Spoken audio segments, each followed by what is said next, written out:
जय हिंद बच्चों, स्वागत है आपका अपने YouTube channel the key of mathematics classes में। बच्चों आज के इस वीडियो में हम लोग बात करेंगे वेक्टर के कुछ इंपॉर्टेंट क्वेश्चन के ऊपर। जैसे कि आज का पहला क्वेश्चन है, find the angle between two vectors A and B with magnitude 1 and 2 respectively. कहता है आपको वेक्टर ए और बी के बीच का एंगल आपको ज्ञात करना है यदि ए का मैग्नीट्यूड 1 हो और बी का मैग्नीट्यूड 2 हो। ठीक है, क्रमशः, और दोनों का डॉट क्या है आपका, यानी वेक्टर ए और बी का डॉट प्रोडक्ट 1 है। कहने का मतलब ये है दो वेक्टर आपको गिवन है ए और बी, दोनों का मैग्नीट्यूड दिया गया है और दोनों का डॉट आपको दिया गया है। तो ऐसे सिचुएशन में आपको निकालना है उन दोनों वेक्टर्स के बीच का एंगल। ठीक है, तो हम लोग क्या करेंगे यहाँ पे हम लोग एज्यूम कर लेंगे let theta be the angle between vector A and vector B. A और बी के बीच का एंगल हम लोग क्या मान लिए, थीटा है। देन हम लोग क्या जानते हैं, ए डॉट बी जो होता है वो आपका ए बी कॉस थीटा होता है। ठीक है, तो ए डॉट बी हम लोगों को एंगल चाहिए तो कॉस थीटा इक्वल्स टू हो जाएगा A dot B upon A B. ठीक है, तो कॉस थीटा इक्वल्स टू, ध्यान दीजिए, तो ए डॉट बी आपको क्वेश्चन में गिवन है क्या है, तो ए डॉट बी आपका 1 है, तो 1 ए डॉट बी के प्लेस पर लिख दीजिए। और ए का मैग्नीट्यूड देखिए, ध्यान दीजिए, ए का मैग्नीट्यूड को हम लोग ए लिखते हैं और बी का मैग्नीट्यूड को बी लिखते हैं, इसलिए ए का मैग्नीट्यूड कितना है 1 और बी का मैग्नीट्यूड कितना है 2। यहाँ हो जाएगा 1 इंटू 2, तो कॉस थीटा इक्वल्स टू 1/2। तो कॉस थीटा का वैल्यू 1/2 कब होता है, जब थीटा आपका हो जाएगा देयरफॉर थीटा इक्वल्स टू π/3। यानी कि ए और बी दो ऐसा वेक्टर है जिनके बीच का एंगल आपको क्या है, थीटा π/3 है। ठीक है, इस तरह से। ठीक है, देखते हैं अगला क्वेश्चन, वीडियो को रोक करके नोट कर लीजिए। तो आइए देखते हैं दूसरा क्वेश्चन क्या है। कहता है find angle theta between the vectors A and B. यानी कि आपको ए और बी दिया गया है और ये भी दिया गया कि ए और बी के बीच का वैल्यू आपका क्या, ए और बी के बीच का एंगल क्या है, थीटा है। तो आपको थीटा बताना है क्या होगा। देखिए, तो हम लोगों के पास ए गिवन है, ए क्या है आपका, तो आई के प्लस जे के प्लस के कैप है, एंड बी आपको गिवन है, तो बी है आपका आई कैप माइनस जे के प्लस के कैप है। ठीक है, तो दोनों का हम लोग क्या करते हैं, डॉट निकाल लेते हैं। तो ए डॉट बी, तो ए डॉट बी हो जाएगा, ए के जगह पर ये वाला वेक्टर लिखिए, तो आई कैप प्लस जे कैप प्लस के कैप, डॉट बी के जगह पर ये वाला वेक्टर लिखिए, तो आई cap minus J cap plus के कैप। तो नॉर्मली सीधा सीधा आई कैप का कोफिशिएंट को आई कैप का कोफिशिएंट का से गुना, जे कैप का कोफिशिएंट को जे कैप के कोफिशिएंट से गुना और के कैप के कोफिशिएंट को के कैप के कोफिशिएंट से गुना। यहाँ 1 है, यहाँ पर भी 1 है, तो 1 इंटू 1 1। ठीक है, प्लस यहाँ 1 है, यहाँ पर -1 है, तो क्या हो जाएगा -1। यहाँ 1 है, यहाँ 1 है, तो क्या हो जाएगा 1। तो आपका यहाँ देख सकते हैं 1 में 1 माइनस हो गया तो 1 ही बचेगा। तो आपका जो है ए डॉट बी निकल करके आ गया आपका 1।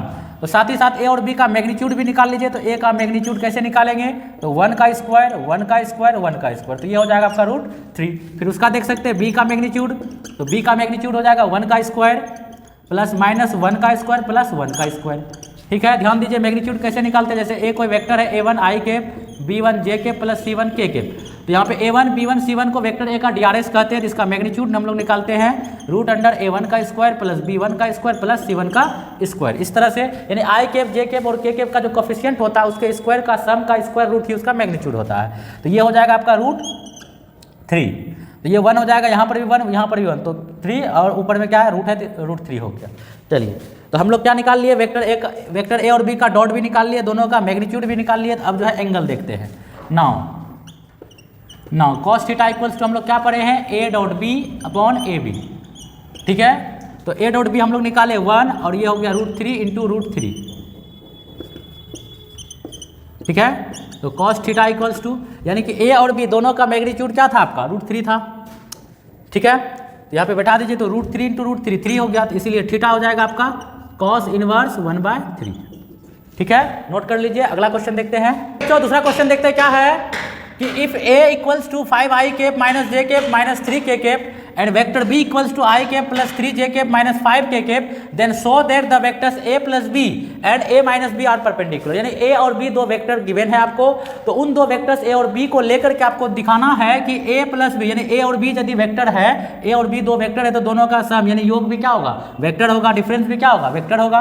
तो a और b वेक्टर को लेते हुए आपको दिखाना है कि a प्लस बी जो वेक्टर होगा वो a माइनस बी का क्या परपेंडिकुलर है, अर्थात दोनों के बीच बनने वाला एंगल आपका 90 डिग्री का है। तो सिंपल सा है। तो जब भी वेक्टर के कंडीशन में हम लोगों को दिखाना होता है कि दिखाइए दोनों वेक्टर परपेंडिकुलर है, तो हम लोग क्या दिखा देते हैं, तो दोनों का डॉट जीरो है कि नहीं है, सिंपल सा समझिए।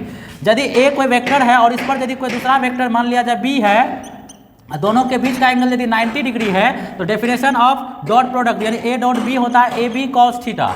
तो ध्यान देंगे ए बी कॉस थीटा, तो थीटा यदि 90 डिग्री हो जाएगा, 90 डिग्री हो जाएगा तो ये जीरो हो जाएगा। कहने का मतलब ये है कि जब दो वेक्टर एक दूसरे पर परपेंडिकुलर होता है तो वैसी स्थिति में दोनों का डॉट किसके इक्वल होगा, जीरो के इक्वल होगा। तो यहाँ पे हम लोगों को दिखाना है परपेंडिकुलर है, तो इसके लिए हम लोग क्या करेंगे, a प्लस बी और a माइनस बी का डॉट को चेक करेंगे जीरो है कि नहीं है। यदि जीरो आ गया तो परपेंडिकुलर है, जीरो नहीं हुआ तो परपेंडिकुलर नहीं है, सिंपल सा है।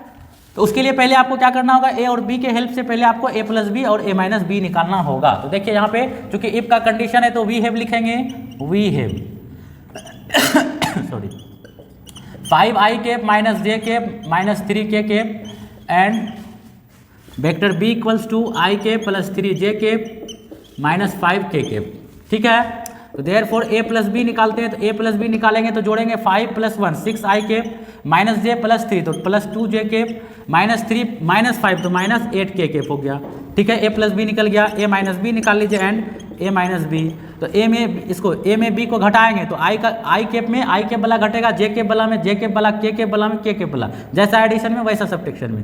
5 में i कैप गया तो 4i कैप, माइनस j में 3j गया तो minus 4j cap, minus 3 cap में माइनस 5k कैप गया तो प्लस 5 कैप, तो यहाँ हो जाएगा 2k कैप। चलिए तो हम लोग का आ गया a प्लस बी और a minus B. Now we have to show that a plus B is perpendicular to a minus B. Therefore a plus B dot A minus B check करेंगे। हम लोगों को दिखाना है कि भाई A plus B A minus B पर perpendicular है, इसलिए दोनों का डॉट चेक करेंगे। तो ध्यान देंगे यहाँ पे ए प्लस बी क्या निकाले हैं, 6i cap plus 2j cap minus 8k cap, dot यहाँ पे 4i cap minus 4j cap plus 2k cap. तो डॉट में वही करते हैं, तो यहाँ 6 को 4 से मल्टीप्लाई करेंगे तो 24 प्लस 2 इंटू माइनस 4 तो माइनस 8 इंटू प्लस 2 तो माइनस 16। तो देख सकते हैं यहाँ पे माइनस हो जाएगा, तो ये हो गया 24 माइनस 24 जीरो हो गया, है ना। तो हम लोग क्या देख रहे हैं, ए प्लस बी और ए माइनस बी का जो डॉट है किसके बराबर हो गया, जीरो के बराबर हो गया। तो इसका मतलब क्या है, तो लिखेंगे यहाँ पे hence A plus B is perpendicular on A minus B, ठीक है। वीडियो को रोक करके नोट कर लीजिए। अगला क्वेश्चन, तो आइए बच्चों देखते हैं अगला क्वेश्चन क्या है। क्वेश्चन कह रहा है कि find magnitude of A minus B, यानी ए और बी जो वेक्टर है उनके अंतर का मैग्नीट्यूड बताना है। यदि दोनों वेक्टर ए और बी जो है कुछ इस प्रकार दिया गया है कि ए का मैग्नीट्यूड 2 है और बी का मैग्नीट्यूड 3 है और दोनों का डॉट कितना है, 4 है, ठीक है। क्वेश्चन बहुत आसान है, कहता है कि find the magnitude of vector A minus B if two vectors A and B are such that, यदि ए और बी दो वेक्टर इस प्रकार हो कि ए का मैग्नीट्यूड 2 हो और बी का मैग्नीट्यूड 3 हो, साथ ही साथ दोनों का डॉट क्या हो, 4 हो। तो ठीक है, तो देखते हैं हम लोग यहाँ पे पहले जो भी गिवन में है आपको उसको नोट कर लीजिए, लिख लीजिए। तो वेक्टर ए का मैग्नीट्यूड दिया है 2, बी का मैग्नीट्यूड दिया है आपको 3 and A dot B equals to 4, ठीक है। तो we have to find magnitude of A minus B, ठीक है। अच्छा, तो एक चीज देखिए यहाँ पे, जैसे कि हम लोग देखते हैं वेक्टर ए का मैग्नीट्यूड ए होता है, वेक्टर ए का मैग्नीट्यूड ए होता है, ठीक है। तो वेक्टर ए का मैग्नीट्यूड ए होता है, तो इसलिए इसका स्क्वायर जब निकालेंगे तो स्क्वायर क्या होगा, मैग्नीट्यूड का स्क्वायर हो जाएगा, मैग्नीट्यूड का स्क्वायर हो जाएगा ए का मैग्नीट्यूड इंटू ए का मैग्नीट्यूड, यानी कि ये यदि ए है तो ए इंटू ए स्क्वायर, ठीक है। यानी कि ए के मैग्नीट्यूड को हम लोग लिख सकते हैं ए स्क्वायर, ठीक है ना। तो देखिए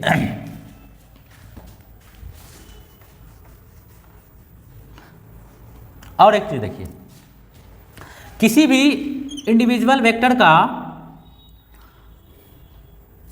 यदि खुद के साथ डॉट लेंगे, ध्यान दीजिए हम क्या बोल रहे हैं, किसी वेक्टर का खुद के साथ डॉट जो होता है उनके मैग्नीट्यूड का स्क्वायर होता है। हम क्या बोले कि किसी भी वेक्टर का खुद के साथ डॉट उनके मैग्नीट्यूड का स्क्वायर होता है, that is vector A dot vector A equals to क्या हो जाएगा, square of magnitude of vector A हो जाएगा। ठीक है, इस कॉन्सेप्ट का यहाँ पर हम लोग यूज करने वाले हैं। तो देखिए, तो लिखेंगे देयरफॉर ए माइनस बी स्क्वायर। अभी क्या बोले, किसी वेक्टर का खुद के साथ जब डॉट लेंगे तो उसके मैग्नीट्यूड का स्क्वायर होगा, यानी इसको लिख सकते हैं A minus B dot A minus B. देखिए सेम वेक्टर है, सेम वेक्टर का डॉट लिए तो उनके मैग्नीट्यूड का स्क्वायर होगा। ठीक है, अभी समझाया कैसे। अच्छा, उसके बाद पढ़े हम लोग कि दो वेक्टर का डॉट डिस्ट्रीब्यूटिव लॉ का पालन करता है, इसको डिस्ट्रीब्यूट कर दीजिए।